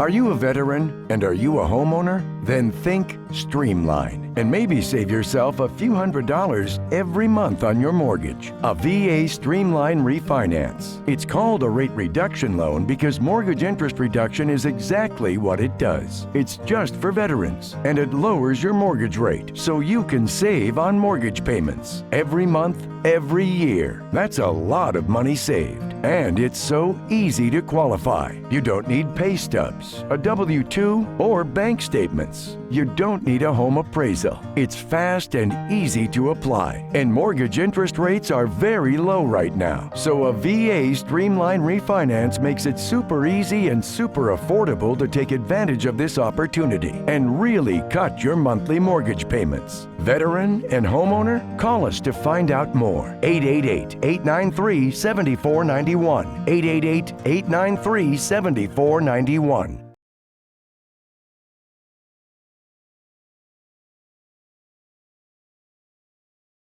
Do you have an idea for an invention, but you don't know what to do next? How do you get in front of companies or get a patent? Call InventHelp. They've been helping inventors just like you for 35 years. And thousands of people contact them every month. With 65 offices, you can meet with an InventHelp representative near you who will keep your idea confidential and explain their invention process step by step. InventHelp has helped over 10,000 inventors get patents. And they offer 3D animations and prototyping services to help demonstrate your idea. InventHelp's exclusive databank includes over 9,000 companies who have agreed to confidentially review new ideas, like yours. Don't wonder what to do next. Take action right now and get the help you need from InventHelp. InventHelp. Call today for free information. 800-880-2937. That's 800-880-2937 now. Is your credit card debt driving you batty? We're going up! Just like your credit card fees and interest rates. To the top! With those sky-high payments! You can't forget about your debt. Always fear! The debt suckers are here! Are your payments sucking the life out of you? Just one call to Consolidated Credit can get the debt suckers off your back. Consolidated Credit will lower your interest rates, consolidate your bills into one easy payment, and get you out of debt fast. Call Consolidated Credit and get your life back. Call 1-800-201-8213. 1-800-201-8213. That's 1-800-201-8213. 1-800-201-8213. When debt is the problem, Consolidated Credit is the solution. Because debt sucks! Attention Viagra and Cialis users. Are prescription drugstore prices too costly? Get 50 generic pills for only $99. That's right, 50 100 milligram generic Viagra for only $99. Our products have the same active ingredients as the brand name products. Money back guaranteed if you're 100% not satisfied. Get 50 generic pills for only $99. Order now and call the number on your screen. Have your credit card ready.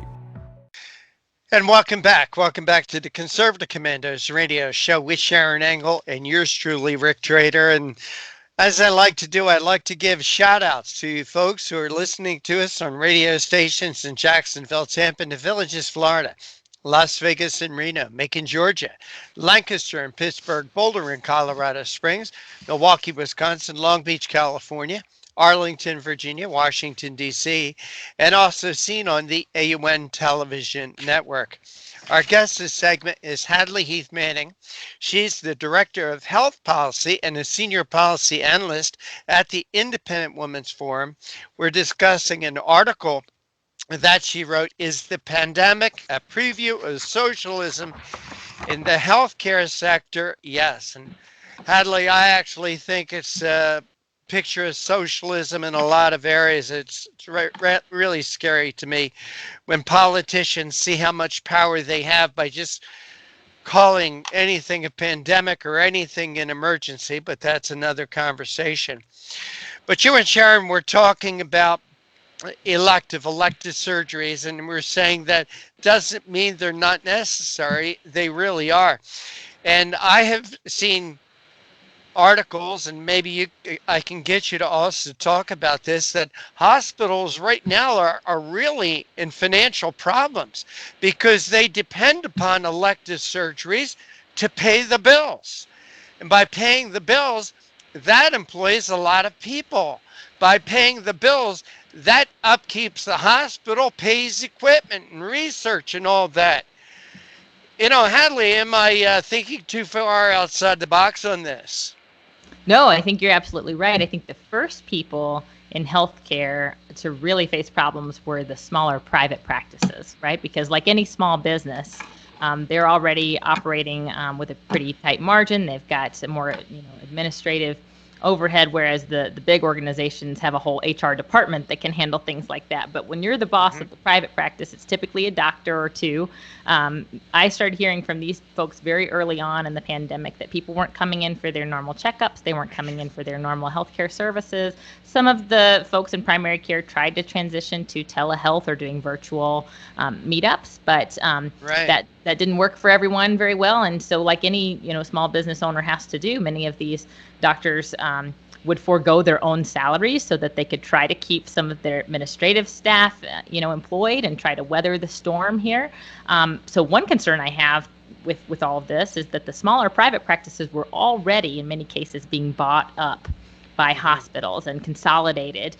Consolidation is really the path towards socialism, because when we have fewer actors in the space, it makes it easier for the government to simply take it over. Hadley, you in your article write, the U.S. would, talking about decreasing, how would they save money? U.S. would result in a 40% decrease in reimbursements to healthcare providers relative to what they currently receive for treating private insured patients. Hadley, I have a friend who's a physician. His practice is collecting like 33% of their billing. 33%. Said at 28%, they are out of business.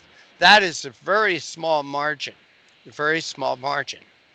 So when you talk about, well, how does the government save money on healthcare? Well, they just cut payments to providers.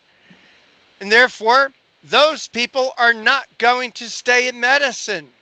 My friend is already talking about getting out of medicine. He said he got into medicine because he wanted to help people. He said within the last 20 years, the amount of time that he spends in paperwork already is like 10 times what it used to be 20 years ago. That's right. Is his case unique, or is other doctors and healthcare providers also dealing with the same frustrations? Your husband's a doctor. Right.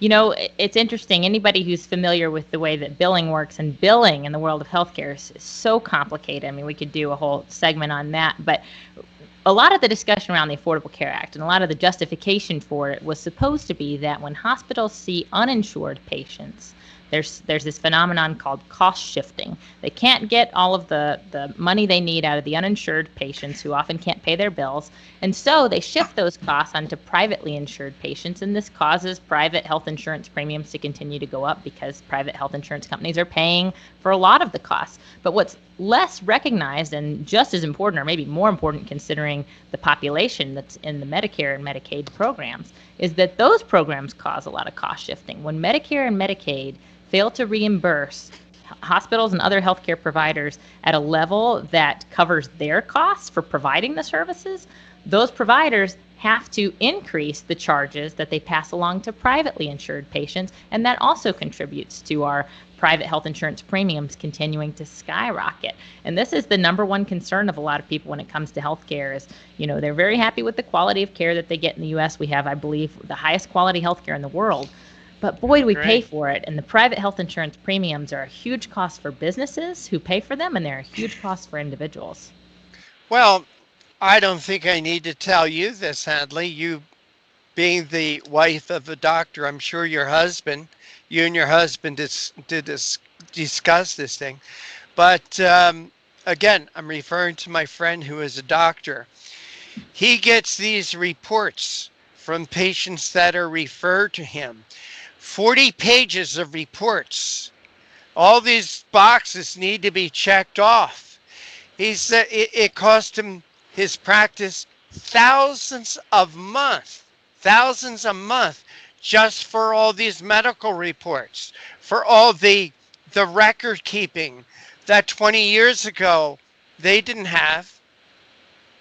And it just seems like the whole burden of healthcare and the responsibility and the billing of it is thrown on the backs of the doctors who actually treat our ailments, and help to keep us healthy. We depend upon these people, but if the atmosphere becomes so bad for doctors, we're not going to have doctors, are we? No, and typically, at least when I was growing up, what did smart children aspire to be? A doctor, a lawyer, or something, that required a higher level of education. And I would say that a lot of people in my generation have opted instead to go to Silicon Valley or to become entrepreneurs or to do something that allows them a greater level of autonomy. And nobody wants to be a cog in a wheel, right? Yeah. But the more we overstandardize medicine and the practice of medicine, the more we're scaring away some of those best and brightest minds that we want to recruit to this, very important field. So I certainly can sympathize with that. I think people didn't go into medicine to do paperwork. They went into medicine to treat patients, and that's a huge frustration among doctors today. Well, maybe a lot of those doctors will get out of medicine, go into politics, and straighten this mess out. This really, Sharron, Sharron talked about, with Obamacare, it all started with Obamacare. I think it all started back in 1992 with Hillary Care. That I had a friend who was a vice president at a hospital at that time, and just the threat of a national healthcare system, of government intervention of healthcare, government tracking of healthcare, the major changes that they made in that area, and one of the major changes was cover one's butt. All the additional testing and procedures that doctors had to do before they did your hip transplant, before they did all these other procedures, just to make sure you don't get sued. I think it's been a 40-year, 30-year run of this, and I would love to see more doctors in politics to help straighten this mess out, because they're the ones on the front line. They're the ones that have seen it most. They're the ones that are most affected. Hadley, Heath, Manning, we got to run, but we always enjoy having you on. Hadley, please tell our audience how they could follow your work, read what you write, and find out more about the Independent Women's Forum. Sure. Independent Women's Forum, our flagship website is iwf.org for Independent Women's Forum. And we're on every type of social media, Facebook, Twitter, so follow us there too. And your articles? My articles are all on iwf.org, even if they're published somewhere else. We repost them on IWF, so it's a great resource. I love the ladies at the Independent Women's Forum. I love smart, intelligent, conservative women. After all, I married one. Well, we like to joke we're the women's organization that doesn't hate men, so we like men too. Hadley, Heath, Manning, again, thank you so much for joining us. Take care and God bless. Thank you. And you are listening to and watching the Conservative Commandos with Sharron Angle and yours truly, Rick Trader. Don't go away. Sharron and I will be back with more right after this break.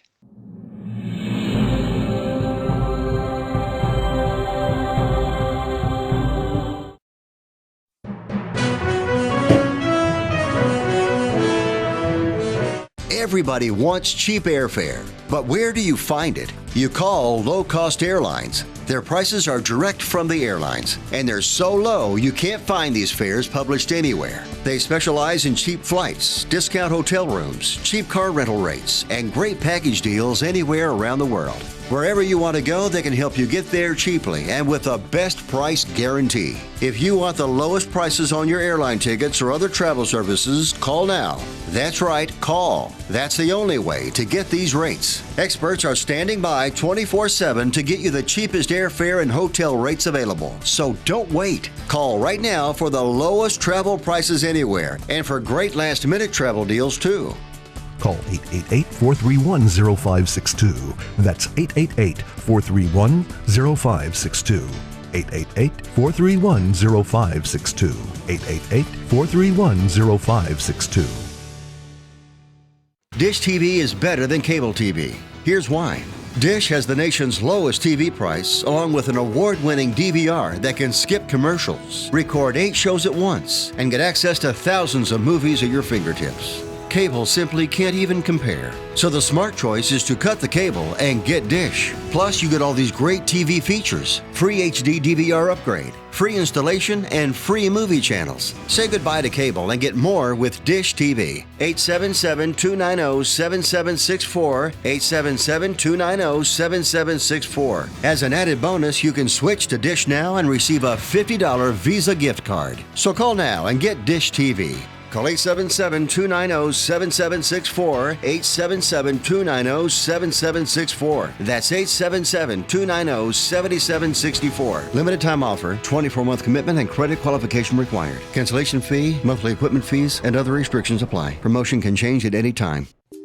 Friend, do you remember when it felt good to withdraw your cash from the bank to expand a business, go on vacation, or buy a new car? Well, today, withdrawing your own cash has become a very risky business, according to The Secret War, a shocking new research report. I just read it. And folks, I was amazed to learn why banks are now required to spy on us for the government and then report any suspicious or unusual behavior. I suggest you get The Secret War free. Just call the number on the screen, no charge, from the folks at Swiss America, and get this. Did you know simply spending cash today may be enough to have you branded as a potential criminal? That's right. The new war on cash is really a war against all freedom-loving Americans. The Secret War is yours free, so call the number on the screen and you can tell them Pat Boone gave you the number. Well, Sharron, that just about wraps it up for today. One more time, I so thoroughly enjoyed doing Conservative Commandos with you and all my co-hosts. But Sharron, when you're not here on Conservative Commandos, where can our audience find out what you're up to? Well, it's easy. Just go to SharonAngle.com, SharonAngle.com. I want to thank our guests. We had some great guests today. Our first guest, Sean Higgins, a research fellow at the Competitive Enterprise Institute, talked to us about Gavin Newsom doubling down on AB 5, which is independent contractors can't get work. The unions now have outdone themselves, I guess. Our second guest, always a favorite here at the show, Dr. Jerome Corsi, talking about a marathon that he had, but more importantly, talking about TeleMed. It seems to be an answer with a future for people who need second opinions or want to get prescriptions, things that we feel like we may not be having sometime in the future because of the way our third guest was talking. Hadley Heath Manning, who's the Director of Health Policy and Senior Policy Analyst at Independent Women's Forum, and she was talking to us about the pandemic as a preview to socialism in healthcare sector. Yes, it is a preview. So we had a pretty interesting show today. All right. But for right now, we're out of time. We got to run and we got to go. Take care. God bless. And we'll see you tomorrow on TV and on radio.